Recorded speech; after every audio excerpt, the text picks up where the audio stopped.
Il y a quelque chose que les caméras ne montrent pas. Pas les explosions, pas les interceptions spectaculaires du dôme de fer. Ce qu'elles ne montrent pas, c'est la colonne de chiffres qui s'allonge dans les bureaux de l'autorité fiscale israélienne.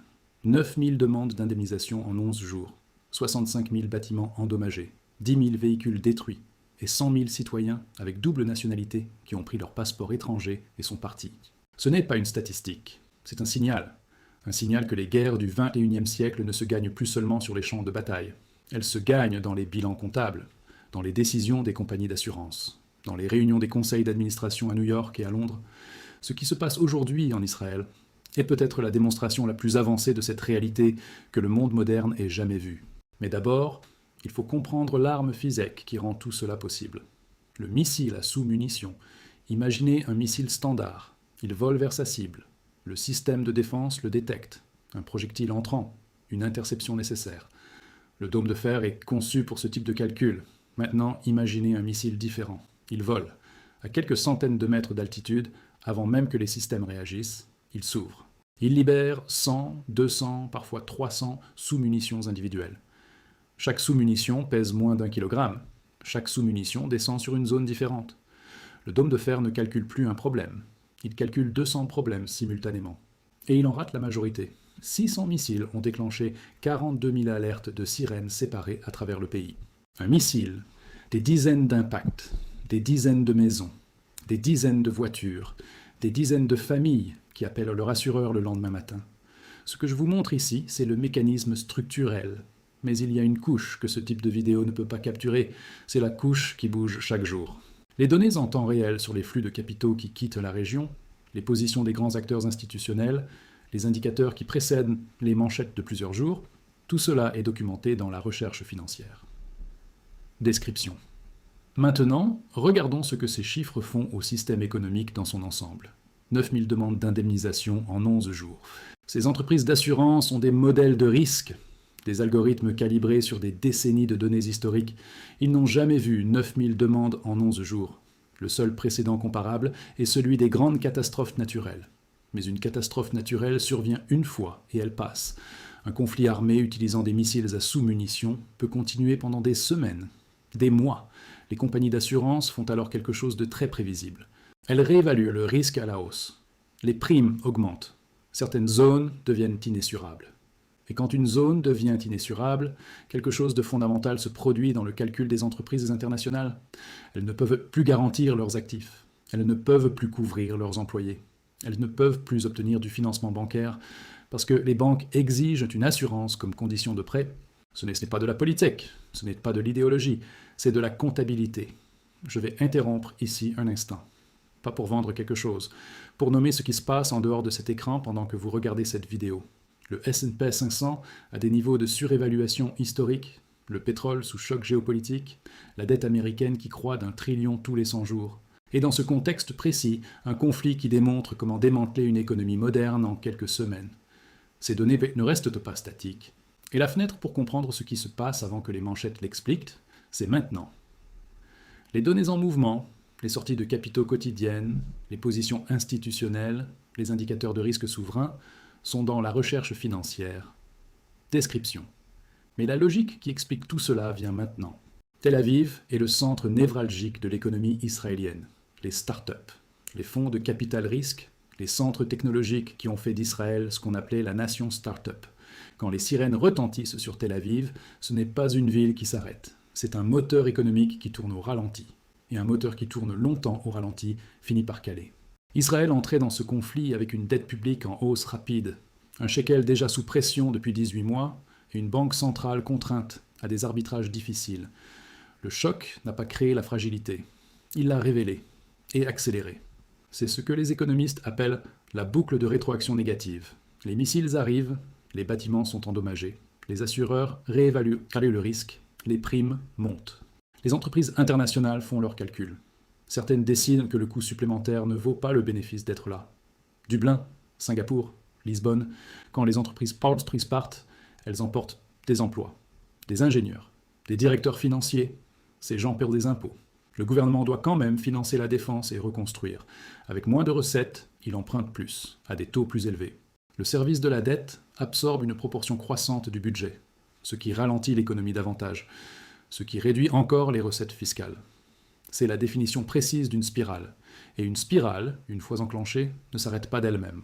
Les données qui permettent de suivre à quelle vitesse cette spirale s'accélère, les mouvements de capitaux, les indicateurs de risque souverains, les positions des grands fonds sur le shekel, c'est ce que la recherche financière documente en continu.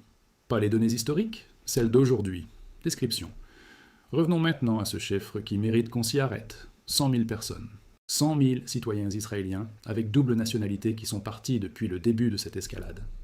Pour comprendre pourquoi ce chiffre est plus significatif que n'importe quel bilan militaire, il faut comprendre qui sont ces personnes. Ce ne sont pas, en majorité, des gens qui fuient parce qu'ils ont peur des missiles. Ce sont des gens qui font un calcul rationnel sur leur avenir économique. Un ingénieur avec un passeport américain et une offre d'emploi à distance se demande s'il a une raison de rester dans un pays où les sirènes retentissent, où les primes d'assurance explosent et où la monnaie perd de sa valeur. La réponse rationnelle pour lui, c'est non. Un entrepreneur avec un passeport européen se demande si ces investisseurs californiens voudront continuer à avoir leurs actifs localisés dans une zone de conflit déclarée. La réponse rationnelle pour eux aussi, c'est non. C'est ce qu'on appelle une fuite des cerveaux accélérée par un choc de confiance. Et la fuite des cerveaux, ça a une caractéristique particulièrement pernicieuse, elle s'auto-alimente. Quand les meilleurs partent, les autres ont encore moins de raisons de rester. Quand les entreprises voient leurs talents quitter le pays, elles réévaluent leur présence. Le cercle se rétrécit. Maintenant, je veux vous parler d'un précédent historique que très peu de commentateurs ont mentionné. Ce qui se passe en Israël n'est pas sans précédent. Il s'est produit quelque chose de similaire, à une échelle différente, mais avec la même mécanique fondamentale. En 1982, le Liban était encore appelé la Suisse du Moyen-Orient. Beyrouth était un centre financier régional. Ses banques attiraient des capitaux de tout le monde arabe. Ses hôtels recevaient les touristes européens. Et puis la guerre civile a commencé. Pas une seule explosion qui détruit tout du jour au lendemain, mais une longue dégradation, une spirale exactement comme celle que je viens de décrire. Chaque attaque augmentait les primes d'assurance. Chaque prime d'assurance augmentée faisait fuir une entreprise. Chaque entreprise qui fuyait emmenait des talents. En 10 ans, Beyrouth était passé de centre financier régional à ville en ruine. Les banques avaient déménagé à Chypre et en Jordanie. Les industries avaient délocalisé au Golfe. Ce qui avait pris des décennies à construire avait été défait en quelques années. La différence avec Israël, c'est l'échelle. Son économie est beaucoup plus intégrée aux marchés mondiaux. Ces entreprises technologiques sont cotées sur le Nasdaq. Ces obligations souveraines sont détenues par des fonds de pension américains et européens. Cela signifie que la vitesse de contagion est potentiellement plus rapide, pas plus lente, parce que les marchés financiers modernes réagissent en millisecondes, pas en semaines. Regardons maintenant ce qui se passe du côté des obligations souveraines. Quand les agences de notation regardent un pays, elles ne regardent pas seulement sa dette actuelle, elles regardent sa trajectoire. Pour Israël aujourd'hui, la trajectoire pointe dans une seule direction. La défense représente déjà environ 5 à 6% du produit intérieur brut. C'est 2 à 3 fois la moyenne des pays de l'OCDE. Et cela avant l'escalade actuelle. Si le conflit se prolonge, ce chiffre monte. Et plus il monte, moins il reste pour les infrastructures, pour l'éducation, pour les investissements qui créent la croissance de demain. C'est ce que les économistes appellent l'éviction des dépenses productives. Il existe une différence fondamentale entre un pays qui emprunte pour investir et un pays qui emprunte pour détruire et reconstruire. Un pays qui emprunte pour construire une autoroute va pouvoir utiliser cette autoroute pour générer de la croissance. Il rembourse sa dette avec les revenus de sa croissance. Un pays qui emprunte pour reconstruire des bâtiments détruits par des missiles ne génère aucune valeur supplémentaire. Il remet simplement les choses là où elles étaient avant, avec une dette plus haute. Et des infrastructures pas plus productives qu'avant. Quand un pays accumule des pertes financées par de la dette pendant des années, le terme technique pour décrire la destination finale est insolvabilité. Ce n'est pas de l'alarmisme, c'est de la comptabilité nationale appliquée à un scénario de conflit prolongé. Maintenant parlons du shekel. La monnaie d'un pays est le baromètre le plus sensible de la confiance collective dans son avenir. La Banque centrale d'Israël a dépensé des milliards de dollars de réserves pour soutenir la monnaie depuis le début des tensions régionales. Mais soutenir une monnaie avec des réserves est une stratégie qui a une limite très précise. Le jour où les réserves s'épuisent, ou le jour où les marchés décident que la Banque centrale ne peut plus se permettre de les dépenser, la monnaie s'effondre. Et un effondrement monétaire a des effets immédiats sur la vie quotidienne. Tout ce qu'Israël importe, des matières premières, de l'énergie, de la nourriture transformée, des composants industriels, devient immédiatement plus cher. ça ne touche pas d'abord les investisseurs institutionnels, ça touche d'abord les familles qui font leurs courses. Et quand les familles sentent la pression économique dans leur vie quotidienne, la question du départ prend une dimension différente. Ce n'est plus seulement une question de sécurité physique, c'est un calcul économique simple. Je veux maintenant vous montrer pourquoi la dimension géopolitique est encore plus complexe que la dimension purement économique. Il y a un acteur que nous n'avons pas encore nommé clairement.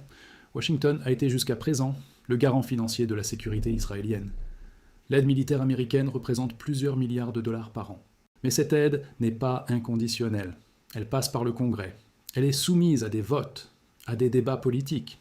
Et le paysage politique américain a changé. Le débat sur la priorité donnée aux dépenses nationales par rapport aux engagements internationaux est plus intense que jamais à Washington. Si l'aide américaine venait à être réduite ou conditionnée différemment, le calcul économique d'Israël changerait radicalement. Pas progressivement. Radicalement. Ce n'est pas un scénario hypothétique. C'est un risque politique réel que les marchés intègrent déjà dans leur évaluation du risque souverain israélien. Regardons maintenant l'autre côté de l'équation. L'Iran n'a pas l'intention de conquérir le territoire israélien. Ce serait militairement impossible et stratégiquement contre-productif. L'objectif est de rendre le maintien d'un État viable en Israël économiquement insoutenable, de faire en sorte que le coût de rester soit supérieur au coût de partir, non pas pour la population dans son ensemble, mais pour les couches les plus mobiles, les entrepreneurs, les ingénieurs, les professionnels qualifiés, ceux qui ont des options. Quand assez de ces personnes partent, l'économie perd sa capacité à se régénérer. Elle commence à vivre sur ses réserves. C'est une stratégie de guerre d'attrition économique. Et historiquement, les guerres d'attrition ont un bilan précis. Elles se gagnent avec du temps et avec la patience de laisser les effets cumulatifs faire leur travail. Voici maintenant ce que je considère comme le signal le plus révélateur de toute cette situation. Les accords d'Abraham, ces accords de normalisation entre Israël et plusieurs États arabes signés entre 2020 et 2022, reposaient sur une prémisse simple. Israël était une puissance économique et technologique stable, avec laquelle les États du Golfe avaient intérêt à construire des relations commerciales et d'investissement.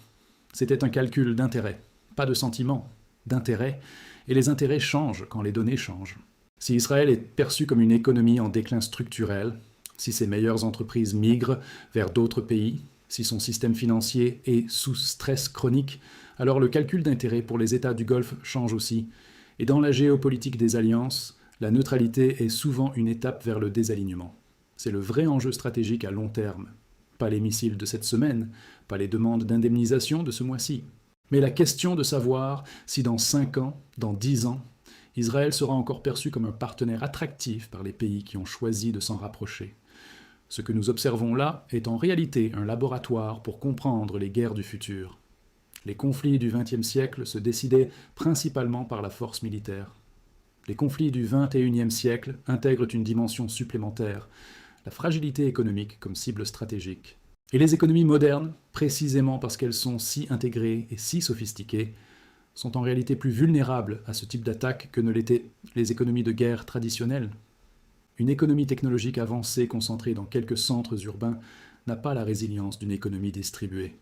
Ces serveurs, ces data centers, ces sièges sociaux de start-up, ces hubs de capital risque, tout cela est concentré dans quelques kilomètres carrés. Et quand ces kilomètres carrés sont sous pression permanente, l'économie tout entière ressent le choc. C'est la vulnérabilité de la modernité. Et c'est une leçon que les stratèges militaires du monde entier étudient attentivement en observant ce qui se passe en Israël aujourd'hui. Il y a plusieurs scénarios possibles à partir d'ici. Le premier est celui d'une désescalade rapide, un cessez-le-feu négocié, un retour à une stabilité relative. Dans ce scénario, les effets économiques sont réels, mais temporaires. L'économie se réajuste, lentement, douloureusement, mais elle se réajuste. Le deuxième est celui d'un conflit prolongé. Pas une guerre totale, mais une dégradation continue. Des missiles toutes les semaines, des alertes tous les jours.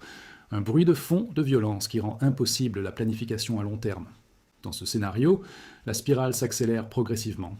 Le capital continue de fuir, les talents continuent de partir, la dette continue de monter. Et à un moment, les marchés financiers font une réévaluation brutale. Le troisième scénario est celui d'une escalade majeure. Une frappe sur des infrastructures critiques, un choc pétrolier régional, une fermeture même partielle du détroit d'Ormuz.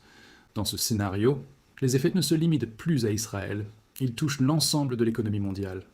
Le prix de l'énergie explose, les chaînes d'approvisionnement se rompent, et les marchés financiers, qui ont déjà intégré un niveau de risque géopolitique élevé, se retrouvent face à un choc qu'ils n'avaient pas modélisé. C'est le scénario dont personne ne veut parler ouvertement dans les médias financiers.